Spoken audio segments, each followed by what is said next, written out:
আসসালামু আলাইকুম ওয়া রাহমাতুল্লাহি ওয়া বারাকাতুহু। বিসমিল্লাহির রহমানির রহিম। আলহামদুলিল্লাহি রাব্বিল আলামিন ওয়াল আকিবাতু লিল মুত্তাকিন। আসসালাতু ওয়াসসালামু আলা নাবিয়্যিহি মুহাম্মাদিন ওয়া আলিহি ওয়া আসহাবিহি আজমাইন। আম্মা বাদ। সম্মানিত দিনদার ভাই বোনেরা, আজ আমি আমার বেশ কিছু মা ও বোনের রিকোয়েস্টে অত্যন্ত চমৎকার একটা ভিডিও নিয়ে হাজির হয়েছি।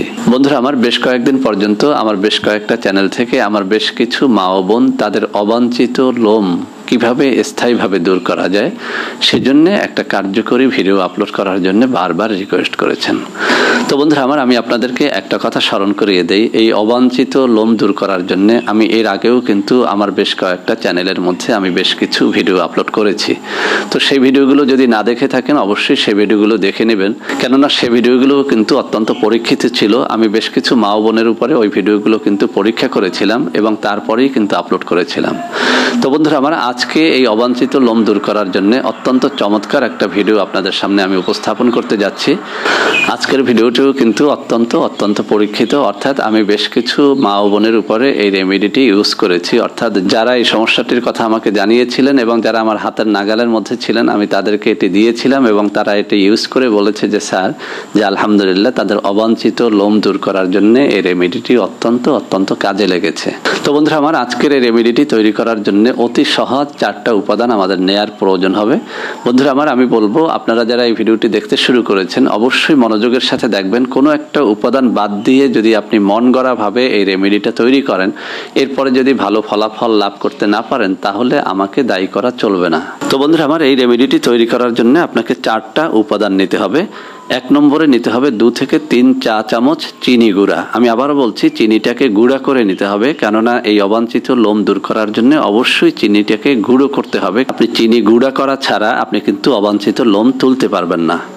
বন্ধুরা আমার, 2 নম্বরে নিতে হবে আটা। এখানে একটা কথা স্মরণ করিয়ে দেই, আপনি ভুলেও এখানে কিন্তু আটার পরিবর্তে চালের গুঁড়া নেবেন না, কেননা আমাকে এমন একটা জিনিস তৈরি করতে হচ্ছে যে জিনিসটির মাধ্যমে সত্যিকার অর্থে অবাঞ্ছিত লোমগুলোকে টেনে তুলে ফেলা যায়।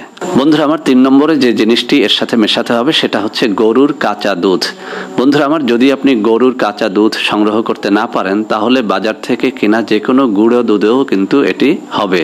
বন্ধুরা আমার, 4 নম্বরে নিতে হবে 1 থেকে 2 চামচ মধু। তাহলে বন্ধুরা আমার, আমরা 4টা জিনিস পেয়ে গেলাম: চিনির গুঁড়া, আটা, কাঁচা দুধ এবং খাঁটি মধু। তো বন্ধুরা আমার, একটা কাপের মধ্যে এই 4টা জিনিসকে আপনি সুন্দর করে নেড়ে মিশিয়ে ফেলেন। এবার এই মিশ্রণটাকে আপনি আপনার দেহের যে সমস্ত জায়গায় অবাঞ্ছিত লোম রয়েছে সেই সব জায়গাতে সুন্দর করে মাসাজ করেন। এরপরে আপনি মিনিট 10 অপেক্ষা করেন যেন এই রেমেডিটা আপনার অবাঞ্ছিত লোমের উপরে সুন্দর করে শুকিয়ে যায়। তো বন্ধুরা আমার, 10 মিনিট পরে যখন আপনি দেখবেন যে এটা শুকিয়ে করকরা হয়ে গেছে, এরপরে আপনার আঙ্গুলি দিয়ে ওই জায়গাটার উপরে বেশ কিছু সময় আপনি ডলতে থাকুন।